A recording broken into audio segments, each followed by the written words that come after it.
Permitam-me que comece com um duplo agradecimento. Em primeiro lugar, um agradecimento aos agricultores em geral. O país tem enfrentado, o mundo tem enfrentado, desde fevereiro deste ano, um desafio enorme. Para travar a pandemia, muitos tivemos que parar. Houve outros que não puderam parar e que, pelo contrário, mantiveram-se em plena atividade. Entre eles, todo o mundo agrícola.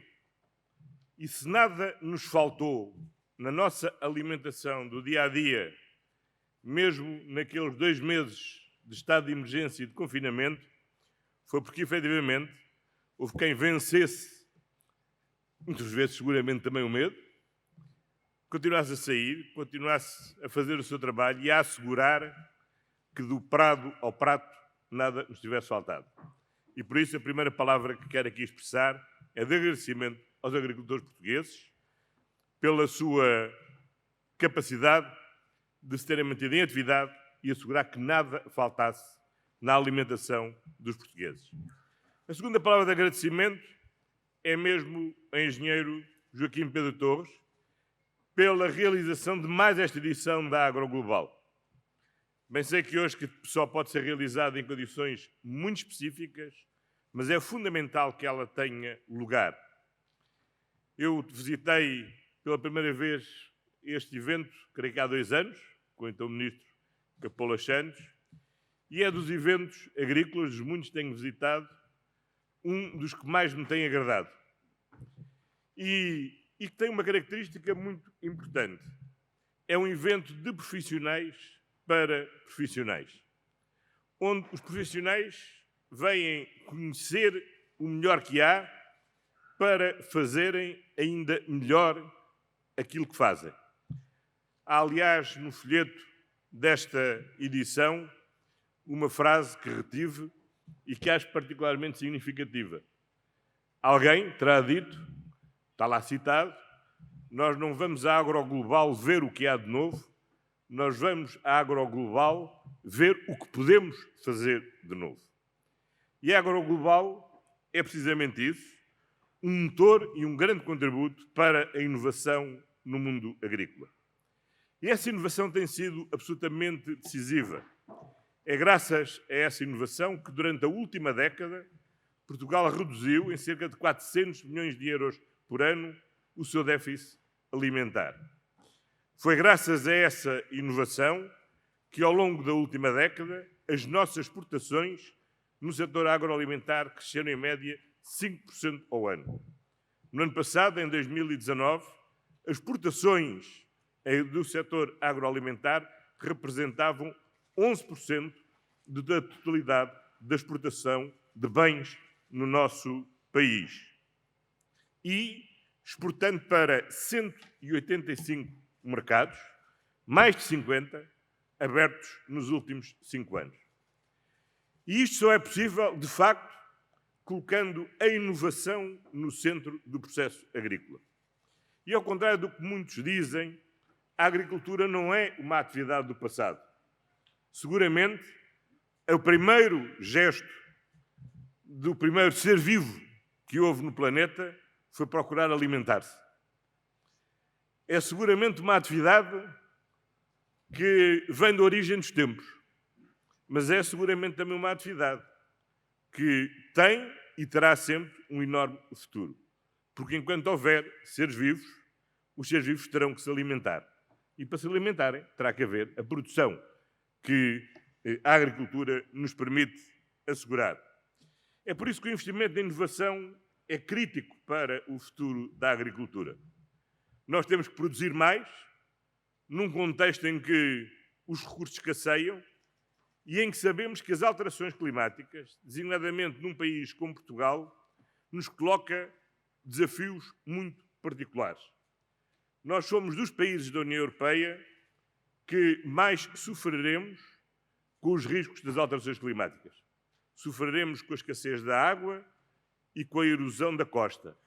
Sofreremos com os riscos de incêndios florestais e também com o risco da imprevisibilidade daquilo que é o clima, o que se traduz, desde logo, num enorme risco para a agricultura.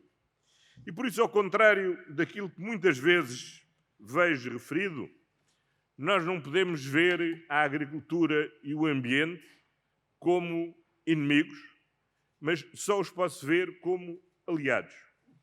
Porque a agricultura dá um contributo inestimável para a regulação das alterações climáticas e a regulação das alterações climáticas é uma condição indispensável para a subsistência da agricultura. Eu, quando era Presidente de Câmara, costumava dizer que ser Presidente de Câmara é gerir permanentemente interesses contrários. O cidadão, quando vai ao volante do seu automóvel, a prioridade que tem é estacionar o carro, nem que seja em cima do passeio.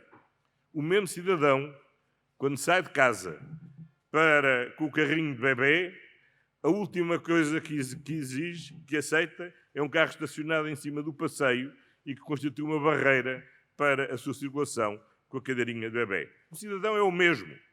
O problema é o mesmo. É a mobilidade. Mas os interesses variam. E aqui estamos exatamente na mesma situação. Não é por acaso que esta pandemia nos obrigou a todos a recentrar as prioridades, a perceber bem o que é o essencial e o que não é o essencial, de separar mesmo neste caso o trigo do joio e concentrarmos naquilo que é absolutamente fundamental. Não é por acaso que, entre a grande quebra da procura interna que houve setores, designadamente dos bens alimentares, onde essa quebra não só não se verificou relativamente às famílias, e só sofreu o impacto, e brutal, do que aconteceu e tem vindo a acontecer com o setor do turismo. Mas isto significa que nós temos, de facto, de colocar a agricultura no centro das nossas preocupações. E neste esforço de recuperação, a estratégia que a União Europeia definiu assenta em duas ideias fundamentais. Em primeiro lugar, nós temos de reforçar a resiliência da Europa e, da mesma forma, acelerar a dupla transição digital e climática. E a resiliência da Europa é seguramente estarmos mais resilientes, por exemplo, para os riscos das alterações climáticas. Mas estarmos também mais resilientes para aumentar a nossa autonomia estratégica.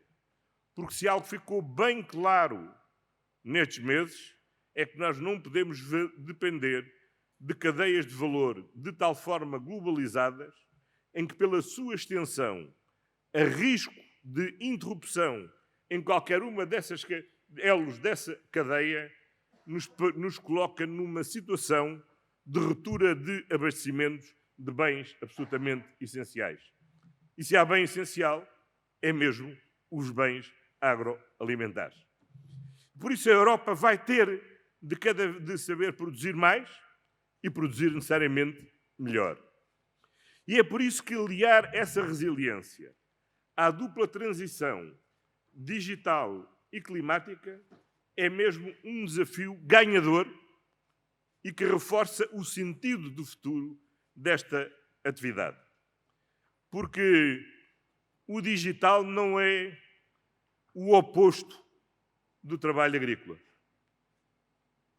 Cada vez mais, as tecnologias da informação são uma ferramenta de trabalho tão importante como a enxada para o trabalho agrícola. É assim que podemos saber melhor a qualidade dos solos, a umidade dos solos, medir a temperatura, colecionar melhor as colheitas, acompanhar a evolução das colheitas, saber melhor quando é que é a altura de fazer a vindima, que varia muito, já não só de região para região, mas eu quase diria de encosta para encosta e mesmo de casta para casta, e tenho visto em muitas regiões do país como, de facto, esta inovação na agricultura tem sido sustentada na incorporação no processo de produção de agroalimentar destas novas tecnologias e destes novos recursos. Não é seguramente por acaso que dos 26 laboratórios colaborativos que foram criados nos últimos anos, 7 são precisamente no setor agroalimentar. Um deles, aliás, precisamente aqui no distrito de Santarém, o FID Inove, vocacionado para a otimização da produção animal de modo sustentável. É por isso, ele está na sala, vejo que participará num debate, portanto não me vou alongar, que na visão que o professor António Costa Silva apresentou como visão estratégica para aquilo que deve ser a recuperação do país ao longo da próxima década, um dos eixos principais é precisamente o da coesão, agricultura e da floresta. E esse eixo vai seguramente ter tradução naquilo que é o esforço que depois nos caberá a nós, governo, a vós, autarcas, a todos aqueles que são empresários e aos cidadãos em geral, que é a conversão desta visão em instrumentos de política, em projetos de investimento, em atividade. E nesse esforço dessa declinação, seguramente a inovação vai ter um papel fundamental para continuar a assegurar que a alimentação contribui cada vez mais para uma melhor saúde, para assegurar uma maior coesão territorial, para poder assegurar maior sustentabilidade ambiental, essencial para preservar os recursos necessários ao desenvolvimento da agricultura, para produzirmos bens que acrescentem cada vez maior valor, não só para o vendedor, mas desde logo também para o produtor, que com esse maior rendimento seja possível contribuir ainda mais para o rejuvenescimento desta atividade, o que significa simplesmente aquilo que aconteceu sempre ao longo dos tempos, que é haver uma nova geração que sucede à geração que a precedeu, e aí, em todo este processo, a inovação tem um papel central.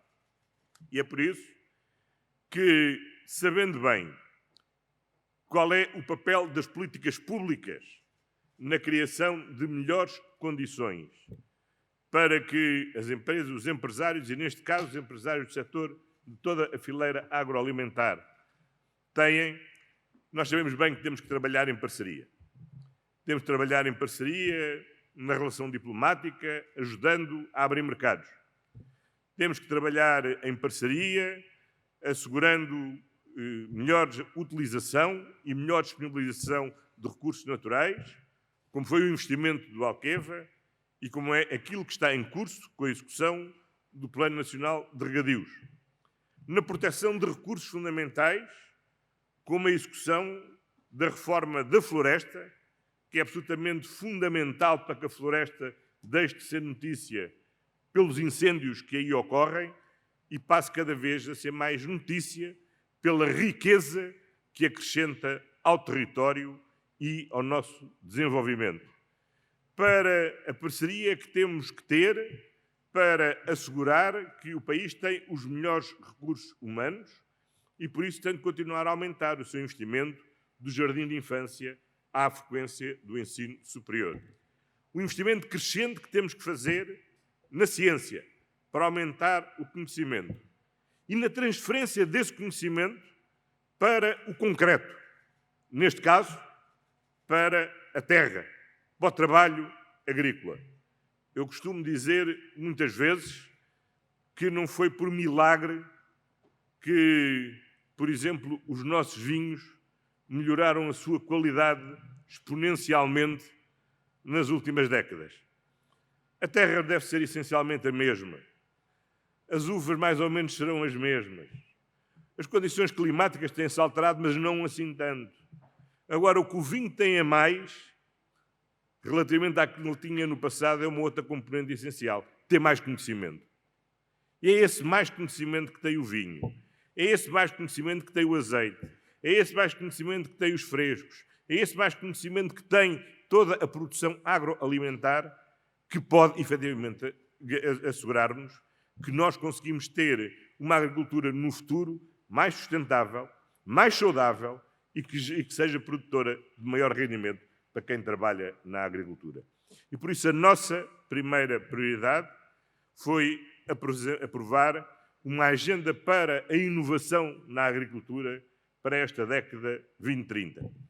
Ontem foi aprovada no Conselho de Ministros, hoje a Sra. Ministra da Agricultura estará aqui para a apresentar e fizemos questão de a aprovar ontem, porque como tinha dito ao Sr. Engenheiro, quando há 2 meses me convidou para estar aqui, disse-lhe que estamos a elaborar esta agenda e o que lhe vamos fazer um grande esforço para ter a pronto e horas para apresentar precisamente na Agroglobal, porque este é o maior evento de promoção da inovação na agricultura e a nossa modesta homenagem é ser aqui que apresentamos precisamente a agenda para a inovação na agricultura para a próxima década. A todas e a todos, um excelente evento da Agroglobal e continuação de bom trabalho e muito obrigado por aquilo que estão e têm feito pelo país. Muito obrigado a todos.